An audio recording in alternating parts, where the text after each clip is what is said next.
A legal storm looms over President Trump, and the nation remembers Senator John McCain. I'm Robert Costa. Welcome to Washington Week. Our Justice Department and our FBI have to start doing their job and doing it right and doing it now. President Trump, facing mounting legal challenges, rallies his supporters and says he is frustrated with his attorney general and the head of the FBI. I want them to do their job.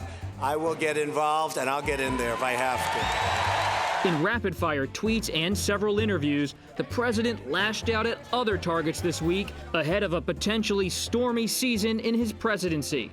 He called the Russia probe an illegal investigation. He railed against Google, social media, and books about him, calling them all fake.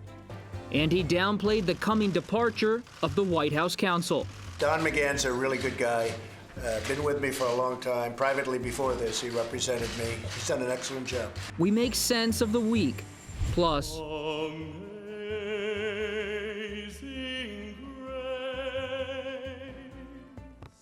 remembering Senator John McCain, his heroism, his love of country, and his legacy.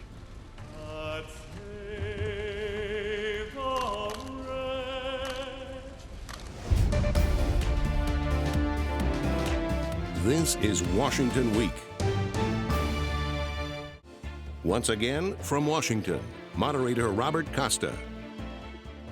Good evening. A week of stark contrast. The nation paid tribute to the late Arizona Senator John McCain with powerful scenes and powerful words. But politics didn't stand still.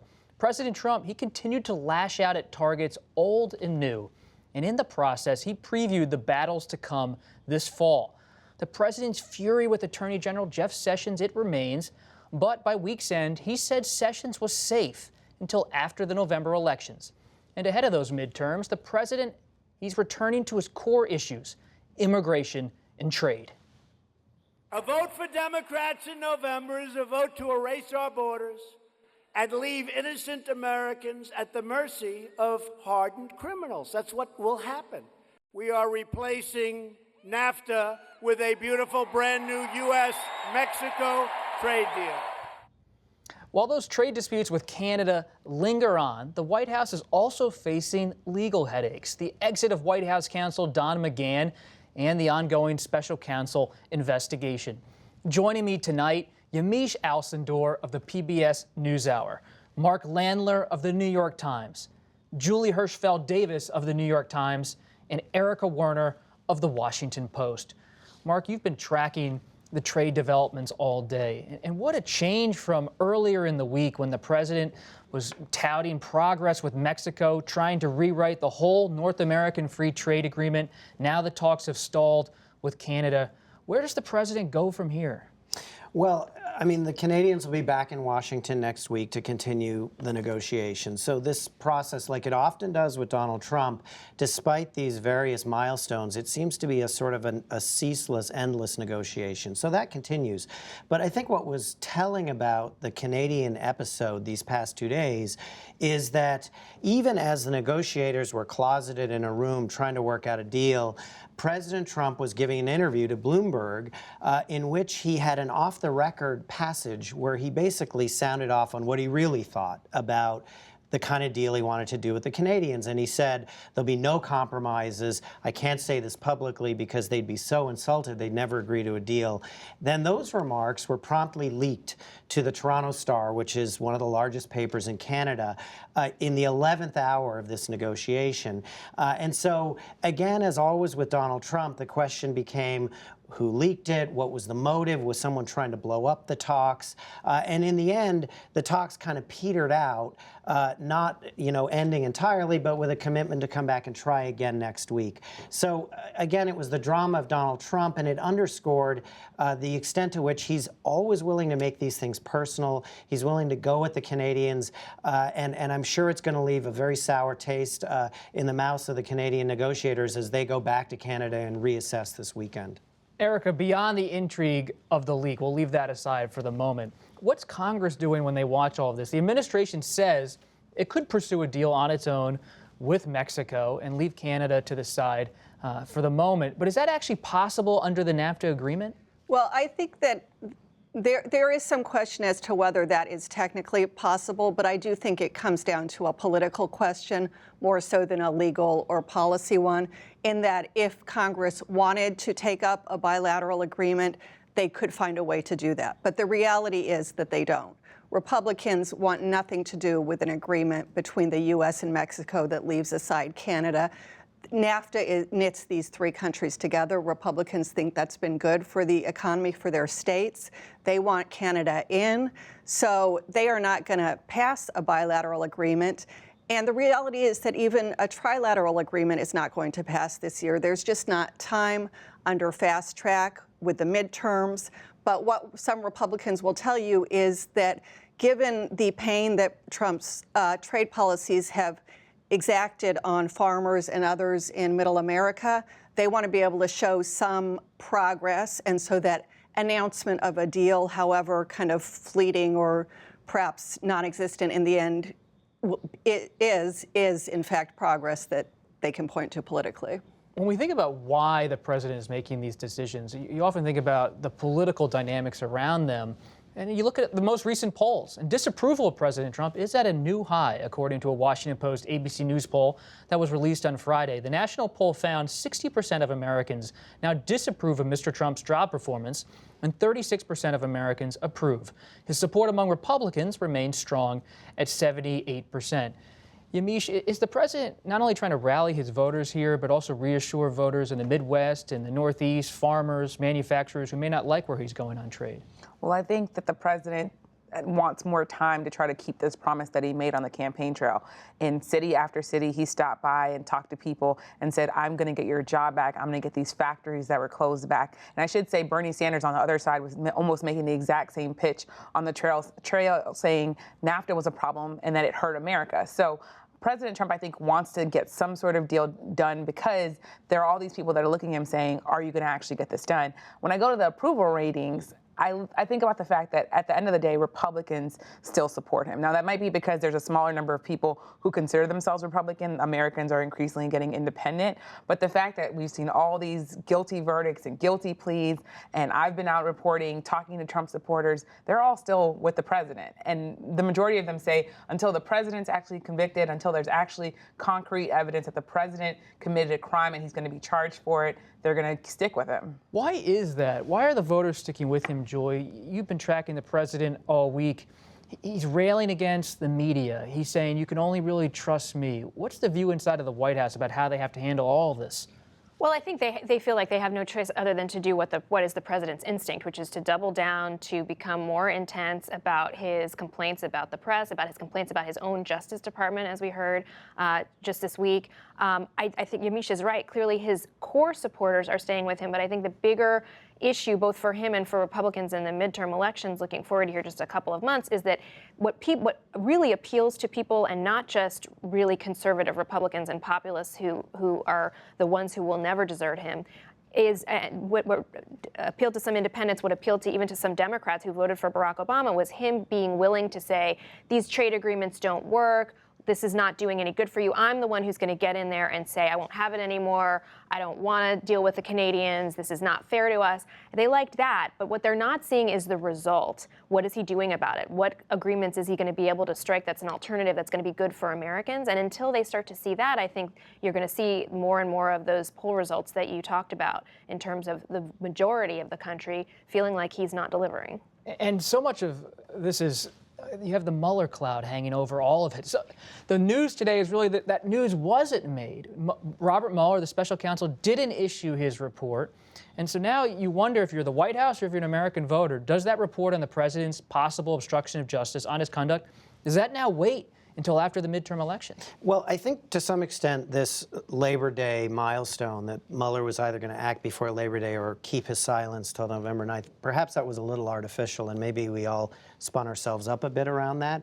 I thought, just to come back to the poll for a second, the interesting number in that poll was about the public's attitudes toward the Mueller investigation. And I'm forgetting the exact number, but it was in the 63%. 63%. That suggests to me that after weeks and and indeed months of President Trump's daily efforts to impugn the integrity of Mueller and his prosecutors, calling it this week an illegal investigation.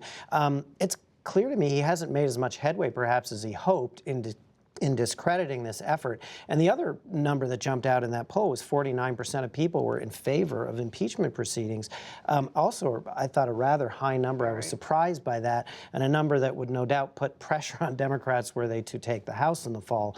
But to get back to your question, because the Labor Day thing was somewhat artificial, I don't think the White House can feel that they're really off the hook. I think as soon as this midterm is over, he's probably going to drop one or two really problematic things. Roger Stone's been pretty open that he thinks he's going to be indicted. So that, combined with the results of the midterms, probably is going to mean President Trump will continue to act more and more unhinged in his tweets and in his reaction. Erica, Mark brought up impeachment. If the Democrats take over the House, a lot of Democrats are ready to move in that direction. But is the White House ready for it? For that barrage of subpoenas, you have White House counsel Don McCain preparing to leave. Right. Well, excuse me, that's a question that was brought up with the announcement of McGahn's departure. We also learned that the overall Office of White House Counsel is drastically understaffed now compared to what it was at the beginning of the administration. I believe they have 25 attorneys now compared with something like 35 when the administration began. Some of those deputy positions right under McGahn are unfilled or about to be unfilled. It would appear that a lot of people don't want to work in that office, and that will become a very big problem if Democrats take over the House, not just because of the specter or prospect of impeachment, but just the investigations, the subpoenas. I mean, every committee in the House is going to be investigating one aspect or another of the administration, and they have to be able to respond to that, and clearly they're not really in position to be able to do so. And the White House has Emmett Flood, one of their attorneys, who's a specialist in impeachment, worked for President Clinton in the 90s on that issue, but they still haven't decided who's going to be the White House counsel. When you think about the Attorney General, how long does this drama continue with the Attorney General? Anyone else in the cabinet will resign if they lost the president's confidence like this. I think the drama of Jeff Sessions and Donald Trump will go on until Donald Trump feels as though when he fires Jeff Sessions, the Senate will be able to give him another Attorney General. Lindsey Graham this week was saying that after saying before that Jeff Sessions should keep his job, saying, well, maybe that's not the case anymore. Mitch McConnell, though, said that he has confidence in Jeff Sessions. But obviously, President Trump is really, really angry at him, and he's really, really blaming him for this cloud on Russia. And just this week, one morning, I woke up, maybe it was Wednesday, before 10 a.m., there were 9 tweets about the Russian investigation from President Trump, and he was just it felt like he was just getting angrier and angrier because he can't deal with this, and he has someone working for him that he feels like isn't loyal. And loyalty, obviously, is something that the president really, really feels is the #1 priority for him. And does the president feel that if he moved against Sessions now, it could be construed as obstruction of justice with the Russia probe? Is that what's holding him back? I'm not sure if that's what's holding him back. I feel like other people might be able to weigh in on that. To me, it's more, can I fill the job? The sources that I've talked to are about, can Jeff Sessions actually have a replacement from this president? And will the Senate actually confirm somebody? Because the cabinet members that he has now that are Senate confirmed, none of them really are likely to be an attorney general type person that you could put in that job. So you would have to go back to the Senate. So I think it's all about filling that job. Speaking of the Senate, let's turn our attention there to the Capitol, where there were tears and tributes today for the late Senator John Sidney McCain. Family, friends, and colleagues paid their final respects to the longtime lawmaker and former Republican presidential nominee. A former prisoner of war in Vietnam, McCain was held captive for 5 years. When he returned home, he decided to serve again in a different way and ran for Congress. A generational figure in American politics, he had his critics and his supporters on policy. But on issues of character, he was remembered this week for his bipartisan and patriotic spirit. John McCain stood up for every value that this Capitol building represents. So it is only right that today, near the end of his long journey, John lies here in this great hall, under this mighty dome, like other American heroes before him. This is one of the bravest souls our nation has ever produced. John understood that America was first and foremost an idea, audacious and risky, organized around not tribe, but around ideals. On Saturday, there will be a ceremony at the National Cathedral where former Presidents George W. Bush and Barack Obama will deliver eulogies. So many big names at the Capitol today. Powerful to see them all laying their hands on the casket. But I was intrigued and interested in the everyday people you encountered there, Julie, at the Capitol. This was not just a political scene. This was an American scene for a lot of folks. Absolutely. I mean, obviously, the vice president spoke. You had clips there of Mitch McConnell and Paul Ryan, the House and Senate leaders, and there were lots of dignitaries in that hall. But when the ceremony ended, there was just a flood, and it was still going on at nightfall with people snaking in lines on the street around the Capitol, of just ordinary people, many of whom had never met John McCain. Some of the folks we talked to were veterans who came wearing their hats, you know, with patches and studs, sort of denoting their own service, and said that they felt that they owed it to John McCain to honor him and come and, you know, be there in the room with his casket. Some of them, many of them said they were Democrats who'd never voted for him and would never have thought of voting for him, but felt that he represented a dying breed, a fading breed of statesman, of elected official who was willing to put his country over his own party and over himself, and really inspired them in ways that they don't feel inspired by the politics that they see today. So it was quite powerful to talk to some of these people. And there was a lot of grief in that room, but also a lot of inspiration. People seemed very elevated by the experience of being under the dome, sort of looking at the casket and thinking about what John McCain had meant to them. You mentioned Senator Graham.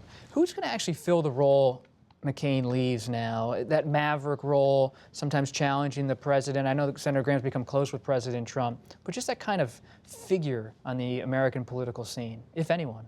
Well, you think about all the Republicans that have been critical of the president, both in the House and the Senate, and a lot of them are leaving. They're retiring. Paul Ryan, who wasn't a big critic of the president, but who privately said he would go to the president and talk to him, he's gone. Jeff Flake is gone. So there's really a void, I think, in the Senate for Republicans that are going to push back on the president.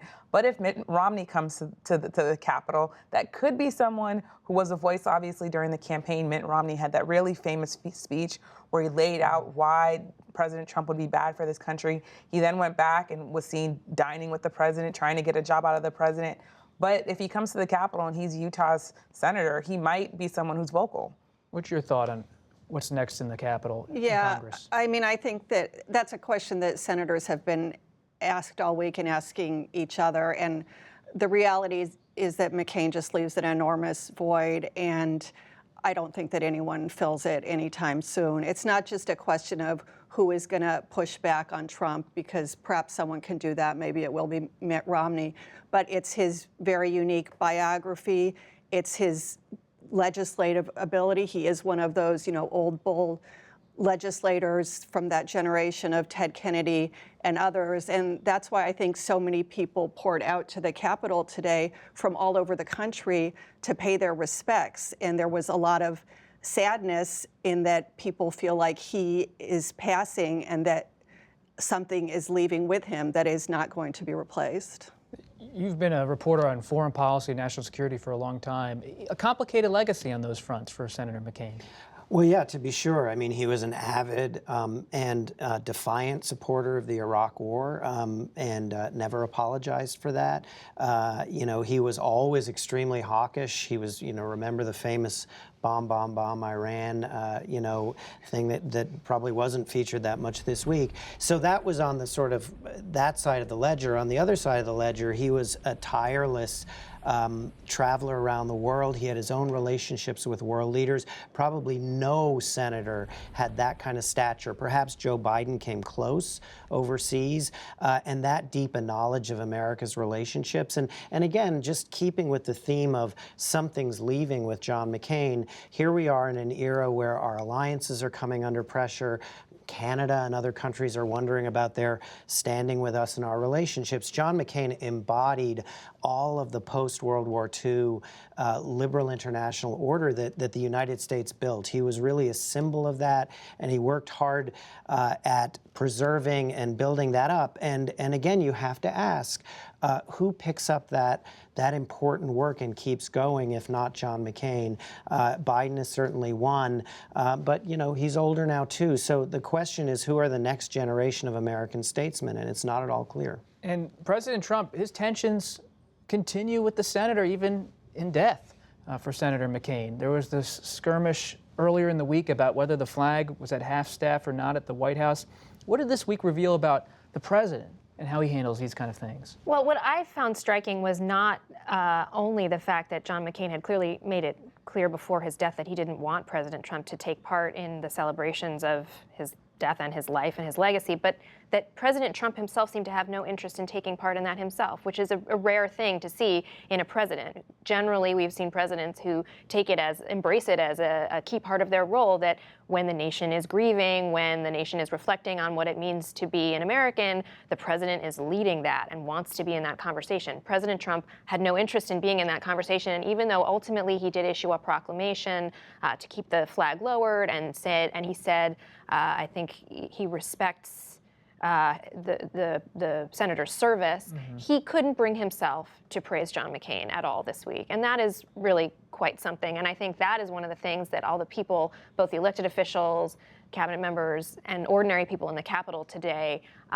look around and see and wonder, if that's the politics of the future, whereas John McCain's read of politics is the politics of the past. There was just an extraordinary moment in that Bloomberg interview where he declined to say whether he thought John McCain would have been a better president than Barack Obama, a president he has pilloried nonstop since his election. And apparently Sarah Sanders was standing there glaring at him. And he said, I think I'm going to give Sarah a nervous breakdown. Right. I mean, I will say this. There are also Republicans on social media, or maybe at least Trump supporters on social media, that were attacking John McCain after he died. So you have to also think that out in the country, there are people who are at least echoing and repeating some of the things that President Trump is saying, and echoing his behavior. So we have a country also where when you have someone who maybe you didn't agree with, but who was a certified hero, 5 years in capture is not something that you can just kind of dust up. That's not something that you can argue about.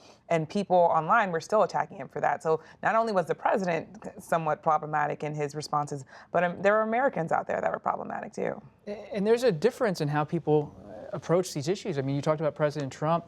I continue to think back to that moment in 2016 where the president, then as a candidate, went after Senator McCain about his service in Vietnam. And it raised alarms then, but it didn't destroy his candidacy. And that was a time I really thought, if Trump could survive that, then the norms truly have changed. I think that might have been the first moment where Trump's political invincibility started to become sort of clear to people. We all said, oh, this is the end of him. He said, I like people who weren't captured. And everyone said, oh, there's no way he can survive this. And lo and behold, that was the first of a trillion things like that. I think it also speaks to how personally threatened he felt by John McCain.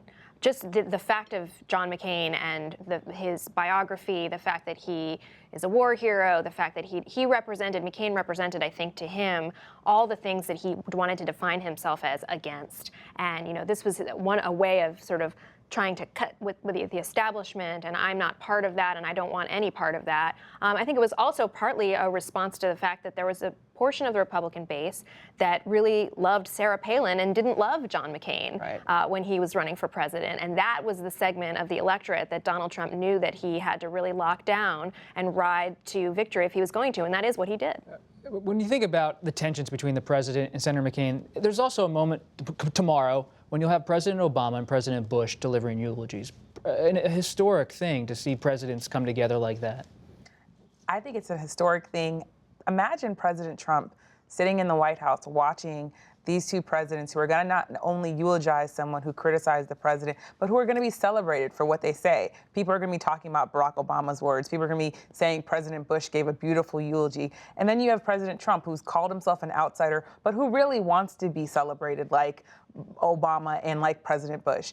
And he's going to be sitting there alone, isolated, stewing. I think that Sarah Sanders absolutely wants to make sure he doesn't tweet, and the White House aides are hoping that he can maybe put his phone down.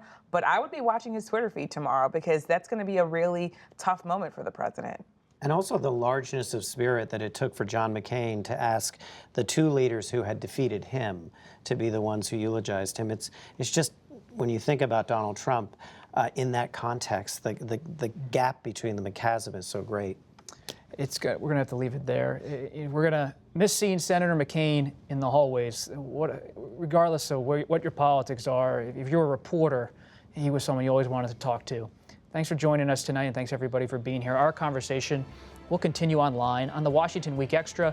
You can find that Fridays after 10 all week long at pbs.org/WashingtonWeek.